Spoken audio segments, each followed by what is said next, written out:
Hello viewers, welcome back to all. So ఈరోజు మనం discuss చేసుకునే టాపిక్ వచ్చేపాటికి display properties and it's values అండి.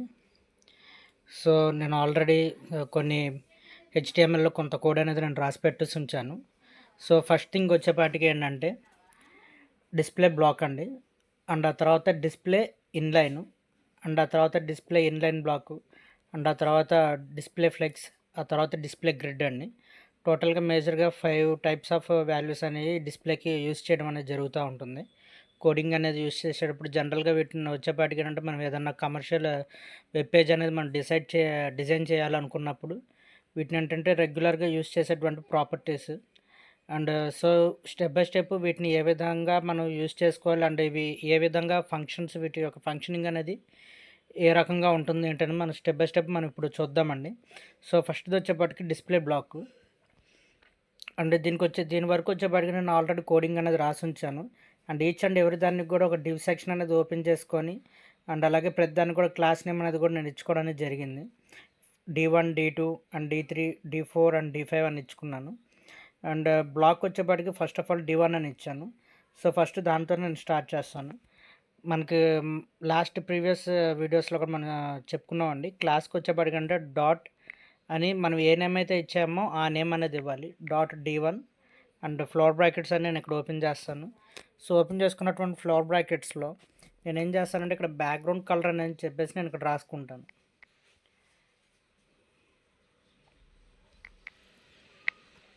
బ్యాక్గ్రౌండ్ ఇక్కడ నేను ఒక కలర్ ఇస్తాను. బ్యాక్గ్రౌండ్ కలర్ అనేది ఇచ్చుకోవచ్చు, లేదంటే ఓన్లీ బ్యాక్గ్రౌండ్ అయినా సరే రాసుకోవచ్చు అండి, ప్రాబ్లం ఏమి ఉండదు. సో ఇక్కడ వచ్చేపాటికి ఏంటంటే నేను బ్యాక్గ్రౌండ్ ఫర్ ఎగ్జాంపుల్ రెడ్ అని ఇస్తాను.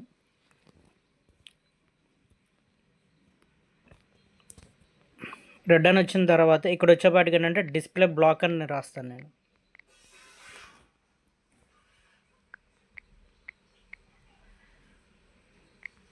ఓకే, ఈ డిస్ప్లే బ్లాక్లో వచ్చేపాటికి అసలు ఇప్పుడు దీని యొక్క ఫంక్షన్ ఏ విధంగా ఉంటుందంటే ఒకసారి అవుట్పుట్లో చూద్దరు. సో ఇప్పుడు చూసారు కదా ఫ్రెండ్స్, ఈ యొక్క డిస్ప్లే బ్లాక్ అనేది నేను ఎప్పుడైతే దానికి అక్కడ సిఎస్ఎస్లో రాయడం అనేది జరిగిందో, ఎంటైర్ ద బ్లాక్ మొత్తానికి కూడా ఏంటంటే బ్యాక్గ్రౌండ్ వచ్చేపాటికి రెడ్ వచ్చింది. అండ్ అలాగే ఇది వచ్చేపాటికి అంటే స్క్రీన్ మొత్తం అంతా కూడా ఏంటంటే ఆక్యుపై చేసేసింది అనమాట. విడ్త్ అనేది ఎంటైర్ ద స్క్రీన్ అనేది ఆక్యుపై చేస్తుంది. మనకి బ్లాక్ అనేది మనం ఎప్పుడైతే యూస్ చేస్తామో డిస్ప్లేకి, విడ్త్ వరకు కూడా ఏంటంటే ఎంటైర్ ద స్క్రీన్ అనేది ఆక్యుపై చేస్తుంది. అండ్ ప్రత్యేకంగా హైట్ అంటూ కూడా ఏమీ ఆక్యుపై చేయదండి, బట్ ఎంటైర్ ద స్క్రీన్ మాత్రం ఇది ఆక్యుపై చేయడం అనేది జరుగుతుంది. అండ్ నెక్స్ట్ది వచ్చేపాటికి ఏంటంటే .D2. ఇది వచ్చేపాటికి ఏంటంటే మనకి దేనికి ఉంది, ఇన్లైన్కి ఉంది. ఈ D2కి వచ్చేపాటికి నేను లాస్ట్లో చెప్తాను దీని గురించి. ప్రజెంట్ దీని వరకు ఎంట్రీ చేసి ఉంచుతాను నేను నార్మల్గా. అండ్ నెక్స్ట్ది వచ్చేపాటికి .D3. ఓకే ఫ్రెండ్స్, ఈ .D3లో మనకు వచ్చేపాటికి ఏంటంటే డిస్ప్లే ఇన్లైన్ బ్లాక్ అని ఇచ్చాము. సో ఇన్లైన్ బ్లాక్ దీని వరకు వచ్చేపాటికి నేను ఫస్ట్ దీనికి కూడా నార్మల్ బ్యాక్గ్రౌండ్ కలర్ ఇచ్చేస్తాను. బ్యాక్గ్రౌండ్ కలర్ నేను దీనికి ఒక ఆరెంజ్ ఇస్తాను నేను. ఓకే ఫ్రెండ్స్, అండ్ నౌ ఇప్పుడు వచ్చేపాటికి ఏంటంటే డిస్ప్లే ఇన్లైన్ బ్లాక్ అంటాను నేను.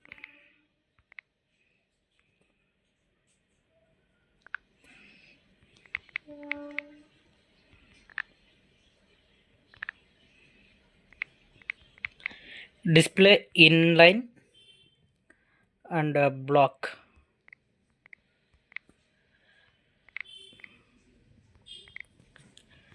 ఓకే కదా ఫ్రెండ్స్, అండ్ ఇప్పుడు వచ్చేపాటికి ఏంటంటే ఈ ఇన్లైన్కి అండ్ అలాగే బ్లాక్కి జనరల్గా విడ్త్ అండ్ హైట్ అనేది వర్క్ అవ్వండి.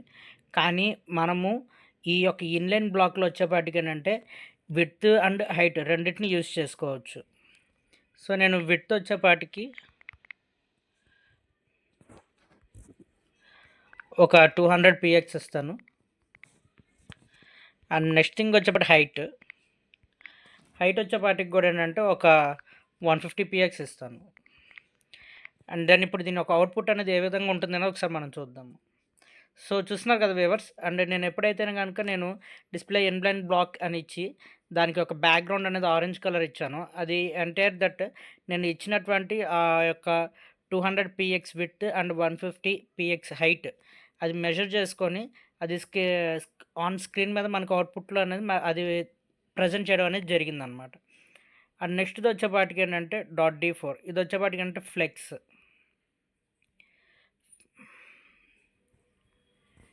D4 అనేది నేను ఇక్కడ టైప్ చేసుకుంటాను, ఫ్లోర్ బ్రాకెట్స్ ఓపెన్ చేసుకుంటాను.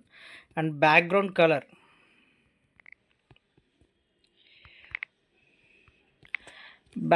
కలర్ ఫర్ ఎగ్జాంపుల్ నేను GANTA స్పెల్లింగ్ మిస్టేక్ అన్నట్టు AGENTA ఓకే, మెజెంటా అనే కలర్ ఇచ్చానండి. అండ్ నెక్స్ట్ థింగ్ వచ్చేపాటికి అంటే ఇక్కడ నేను డిస్ప్లే ఫ్లెక్స్ అంటాను. జనరల్గా మనకి డిస్ప్లే ఫ్లెక్స్ అనేది ఎక్కువగా రెగ్యులర్గా ఎక్కడ యూజ్ చేస్తారు అంటే కనుక ఇమేజ్ స్లైడింగ్స్ అండి. మనకి నార్మల్గా ఇప్పుడు ఏదన్నా ఒక కాలేజీకి సంబంధించినటువంటి, ఒక యూనివర్సిటీకి సంబంధించినట్టు వాళ్ళ యొక్క వెబ్ పేజ్ అని మనం ఓపెన్ చేసినప్పుడు వాళ్ళకి సంబంధించినటువంటి ఈచ్ అండ్ ఎవ్రీ ఇమేజ్ కూడా స్లైడ్స్ అవుతూ ఉంటాయి. సో అటువంటి స్లైడింగ్స్ పర్పస్ కోసం కానీ, అండ్ ఆ తర్వాత ఏదన్నా సరే ఏదన్నా ఒక ఆబ్జెక్ట్ మీద ఒక థీమ్ అనేది స్క్రీన్ యొక్క సెంటర్లో ఉండటం కోసం అని చెప్పేసి డిస్ప్లే ఫ్లెక్స్ అనేది రెగ్యులర్గా యూజ్ చేయడం అనేది జరుగుతుంది. అసలు ఆ సెంటర్లో ఎలా ఫిక్స్ చేస్తారు అంటే ఫస్ట్ డిస్ప్లే ఫ్లెక్స్ అని రాసుకోవాలి. అండ్ ఆ తర్వాత నెక్స్ట్ది వచ్చేపాటికి జస్టిఫై కంటెంట్.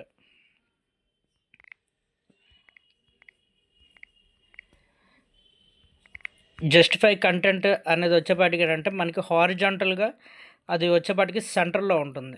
మనం ఇక్కడ స్టార్ట్ అని ఇస్తే అది స్టార్ట్లో ఉంటుంది, లేదు సెంటర్ అంటే సెంటర్లో ఉంటుంది అనమాట.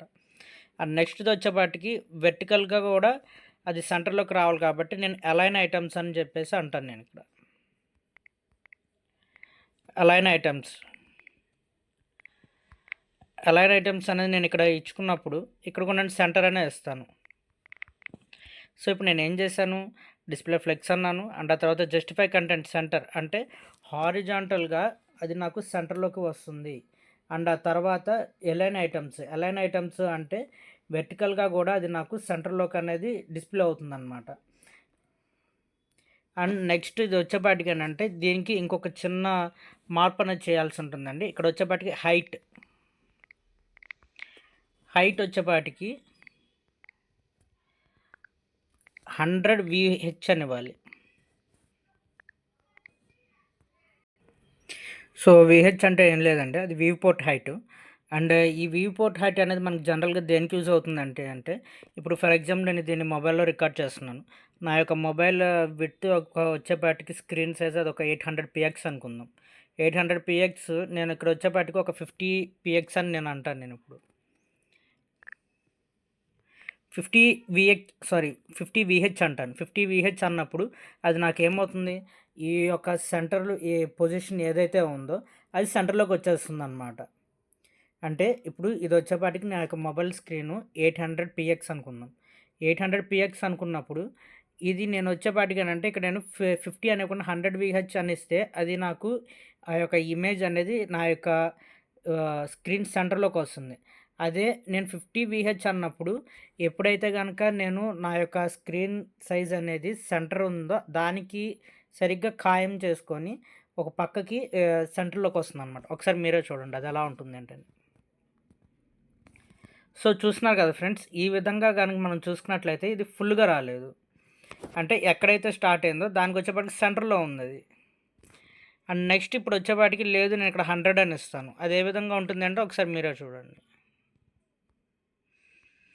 సో చూస్తున్నారు కదా ఫ్రెండ్స్, అది ఇప్పుడు ఏ విధంగా అయితే ఈ యొక్క స్క్రీన్ యొక్క సెంటర్లోకి అనేది రావడం అనేది జరిగిందనమాట. ఈ విధంగా మనకు వచ్చేపాటికి ఏంటంటే ఈ యొక్క వ్యూ పోర్ట్ హైట్ అనేది యూజ్ అవుతుంది. ఎప్పుడైతే మీరు ఒక ఆబ్జెక్ట్ అనేది ఒక స్క్రీన్ సెంటర్లోకి రావాలి అని అనుకుంటున్నారో అప్పుడు మీరు ఖచ్చితంగా డిస్ప్లే ఫ్లెక్స్ అండ్ ఆ తర్వాత జస్టిఫై కంటెంట్ సెంటర్ అండ్ ఆ తర్వాత అలైన్ ఐటమ్స్ సెంటర్ అండ్ ఆ తర్వాత హైట్ 100VH ఆ యూనిట్ అనేది ఖచ్చితంగా మస్ట్ అండ్ షుడ్గా మీరు మెన్షన్ చేయాల్సి ఉంటుంది. అప్పుడే అది మీకు సెంటర్లోకి వస్తుంది. అండ్ నెక్స్ట్ థింగ్ వచ్చేపాటికి ఏంటంటే .d5 ఈ యొక్క ఫ్లెక్స్ దగ్గరికి వచ్చేపాటికి ఏంటంటే మనము అండ్ ఇక్కడ వచ్చేపాటికి ఏంటంటే మనము ఫ్లెక్స్ డైరెక్షన్ కూడా యూజ్ చేయొచ్చండి. ఫ్లెక్స్ డైరెక్షన్ అనేది దేనికి యూజ్ అవుతుంది అంటే మనకి ఒక పేరెంట్లో ఉన్నటువంటి చైల్డ్ అంటే ఇప్పుడు ఒక ఇమేజ్ స్లైడింగ్సే ఉన్నాయి. ఇమేజ్ స్లైడింగ్స్‌లో జనరల్‌గా వచ్చేపాటికి పేరెంట్ ఉంటుంది. అండ్ అలాగే దాని యొక్క చైల్డ్స్ కూడా ఉంటాయి. పేరెంట్ అనేది దేనికి సంబంధించింది? కంటైనర్‌కి సంబంధించింది. కంటైనర్‌లో మనకేముంటాయి? స్లైడింగ్స్ ఉంటాయి. ఆ స్లైడింగ్స్‌కి వచ్చేపాటికి ఈ ఇమేజెస్ అని ఉండొచ్చు. లేదు ఫర్దర్‌గా దానికి సంబంధించినటువంటి కంటెంట్ ఇంకేదైనా సరే ఉండొచ్చు ఆ స్లైడింగ్స్ మీద. సో, వచ్చేపాటికి ఏంటంటే ఇప్పుడు ఏమవుతుంది అది అవన్నీ కూడా ఏంటంటే స్లైడింగ్స్ అనేవి హారిజాంటల్‌గా ఉండాలా. అంటే హారిజాంటల్‌గా అది స్లైడ్ అవ్వాలా లెఫ్ట్ ఆర్ రైట్, లేదు టాప్ టు బాటమ్ వెర్టికల్‌గా అది నీకు స్లైడ్ అవ్వాలా అనేది దానికోసం అని చెప్పేసి ఈ ఫ్లెక్స్ డైరెక్షన్ అనేది మీకు యూజ్ అవుతుందన్నమాట. సో, ఇప్పుడు నేనేం చేస్తాను ఫ్లెక్స్ డైరెక్షన్ అని నేను ఇక్కడ రాసుకొని అది వచ్చేపాటికి నేను కాలమ్ అంటాను నేను. నార్మల్‌గా మీరు డిస్ప్లే ఫ్లెక్స్ అన్నప్పుడు అది డైరెక్ట్‌గా హారిజాంటల్‌గా తీసేసుకుంటుంది. కానీ మీకు ఎప్పుడైతే ఒక ఆబ్జెక్ట్ అనేది సెంటర్‌లోకి వచ్చి అది వెర్టికల్‌గా మీకు గనక అది స్లైడ్ అవ్వాలి అని అనుకునే పని అయితే గనక అది మీరు వచ్చేపాటికి ఖచ్చితంగా ఫ్లెక్స్ డైరెక్షన్ కాలమ్ అని ఇచ్చుకోవాలి. అండ్ అలాగే ఈ యొక్క display flex justify content align items height 100 VH అనేది ఖచ్చితంగా ఇచ్చుకోవాలి. 1 VH అంటే అది ఖచ్చితంగా 1%కి అది 1 PXకి ఈక్వల్ అవుతుందన్నమాట.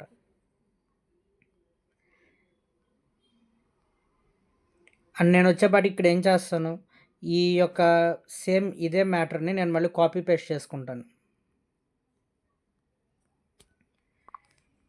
ఇక్కడ నేను కాపీ పేస్ట్ చేసుకున్నాను. అండ్ ఒకసారి దీని ఒక అవుట్‌పుట్ మనం చూద్దాం. సో, చూస్తున్నారు కదా ఫ్రెండ్స్, ఇది వచ్చేపాటికి ఏంటంటే display flex and display flex అనేది 2 ఒకదాని కింద వచ్చినాయి. అంటే ఇది కాలమ్ అంటే ఒక నిలువుగా వచ్చిందనమాట. లేదు నేను అక్కడ కాలమ్ అనేది ఎరేజ్ చేసి నేను అక్కడ రో అనేది నేను అక్కడ మెన్షన్ చేస్తాను.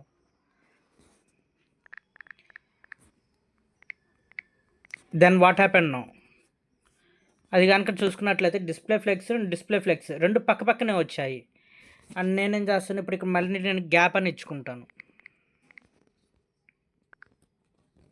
గ్యాప్ నేను ఒక 20 PX అని ఇస్తాను నేను.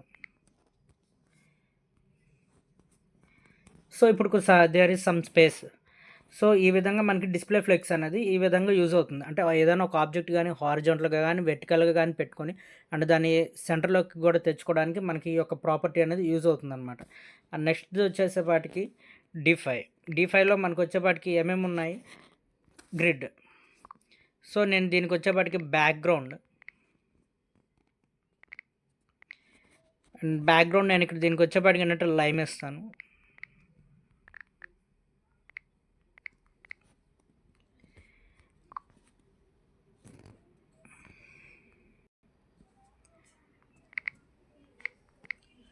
అండ్ ఇక్కడ వచ్చేపాటికి ఏంటంటే గ్రిడ్ టెంప్లెట్స్.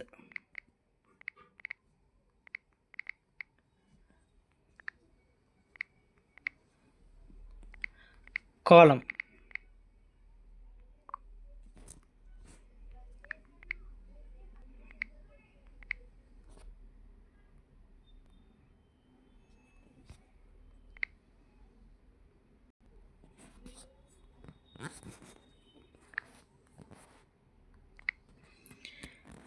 అండ్ ఇక్కడ వచ్చేపాటికి నేను 1FR అంటానండి.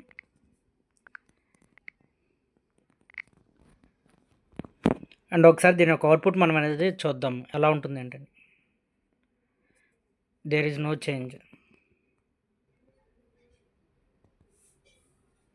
వై? ఎందుకు అంటే గనక ఇక్కడ నేను దీనికి డిస్ప్లే గ్రిడ్ అని నేను ఇక్కడ మెన్షన్ చేయలేదు.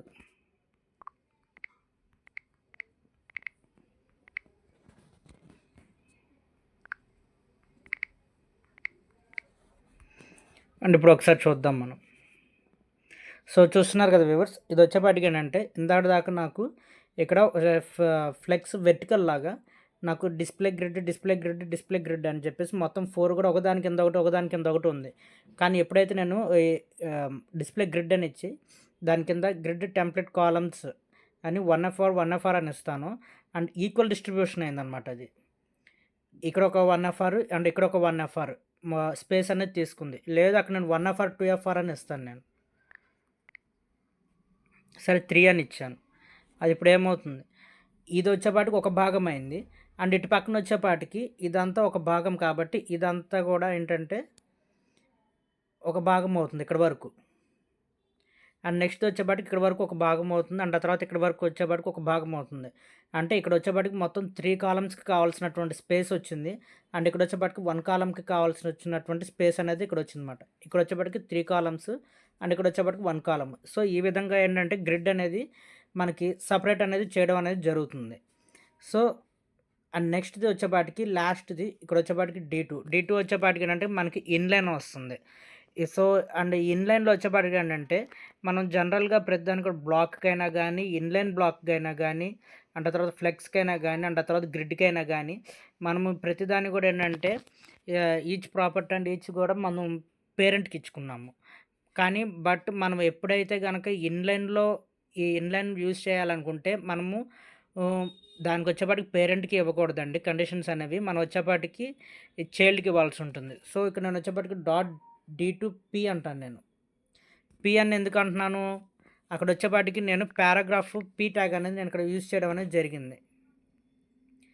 చూపిస్తాను. సో, D2 ఇక్కడ వచ్చేపాటికి P అని చెప్పేసి నేను పారాగ్రాఫ్ ట్యాగ్ అనేది నేను యూజ్ చేయడం జరిగింది. సో, కాబట్టి .D2P అని చెప్పేసి నేను ఇక్కడ అన్నాను. అండ్ ఇక్కడ వచ్చేపాటికి డిస్‌ప్లే ఇన్‌లైన్ అంటాను నేను.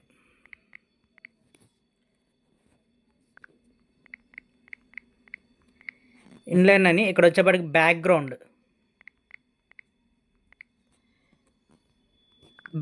ఇక్కడ వచ్చేపాటికి నేను బ్లూ కలర్ ఇస్తాను నేను.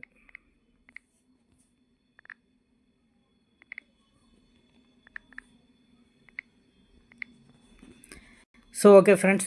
ఇది ఇన్‌లైన్ అనేది జనరల్‌గా దేనికి యూజ్ అవుతుంది అంటే, మనం గనక చూసుకున్నట్లయితే ప్రత్యేకంగా ఒక ఆబ్జెక్ట్ అనేది ఏదైతే ఉంటుందో, సరిగ్గా దాని వరకే స్పేస్ అనేది తీసుకుంటుంది. ఉదాహరణకి మనం గనక కింద బ్లాక్‌కి గనక చూసుకున్నట్లయితే, అది ఎంటైర్ ద విడ్త్ స్క్రీన్ అనేది అది ఆక్యుపై చేసేసింది స్పేస్. కానీ ఇన్‌లైన్ అనేది మీకు అలా ఉండదు. మనం ఎక్కడి వరకైతే ఇన్‌లైన్ అని చెప్పేసి ఇస్తామో, ఆ యొక్క ఎలిమెంట్ అనేది దాని యొక్క టెక్స్ట్ సైజ్ అనేది ఎంతవరకైతే ఉందో, లేదు దాని యొక్క ఇమేజ్ సైజ్ అనేది ఎంతవరకైతే ఉందో, కేవలం అంతవరకు మాత్రమే దాని యొక్క స్పేస్ అనేది ఆక్యుపై చేసుకుంటుంది. అండ్ ఆ తర్వాత తర్వాత ఫర్దర్‌గా ఇంక వేరే ఏమన్నా టెక్స్ట్ ఏమైనా ఉన్నా సరే, దాని పక్కకు అనేది రావడం అనేది అవకాశం ఉంటే గనుక వచ్చేస్తుందనమాట. సో, ఒకసారి మనం దీని యొక్క అవుట్‌పుట్ అనేది మనం చూద్దాం ఏ విధంగా ఉంటుంది ఏంటని. సో, చూస్తున్నారు కదా ఫ్రెండ్స్. బ్లాక్ అనేది నేనేం చేశాను, అది నాకు ఫుల్‌గా విడ్త్ అనేది ఆక్యుపై చేసింది. కానీ ఇన్‌లైన్ మనకు అలా లేదనమాట. అది టెక్స్ట్ ఎంతవరకైతే ఉందో అంతవరకు మాత్రమే ఆక్యుపై చేసింది. అండ్ ఆ తర్వాత ఇన్‌లైన్ బ్లాక్ అన్నాను. ఇన్‌లైన్ బ్లాక్‌లో వచ్చేపాటికి ఏంటంటే నేను ఒక విడ్త్ అనేది ఇచ్చుకున్నాను. అండ్ ఆ తర్వాత హైట్ కూడా నేను ఇచ్చుకున్నాననమాట. సో, ఇది ఫ్రెండ్స్ ఈ యొక్క డిస్‌ప్లేలో వాల్యూస్ వచ్చేపాటికి దాని యొక్క వర్కింగ్ ఫంక్షన్స్ విధానం. సో, ఈ వీడియో గనక మీకు నచ్చినట్లయితే లైక్ చేయండి. అలాగే మా ఛానల్‌ని సబ్స్క్రైబ్ చేసుకోండి. ఈ వీడియో గనక మీకు ఇంకా నచ్చింది అని అనుకుంటే కనుక మీ ఫ్రెండ్స్‌కి కూడా ఇంకా షేర్ చేయండి. అండ్ అలాగే మా ఛానల్‌ని సబ్స్క్రైబ్ చేసుకోండి. సబ్స్క్రైబ్ చేసుకోవడం వల్ల ఇంకా మేము పెట్టే ప్రతి ఒక్క వీడియో అనేది మీకు రీచ్ అవుతుందన్నమాట. నోటిఫికేషన్ కింద అది మీకు ప్రెజెంట్ అవుతుంది. So, thank you all.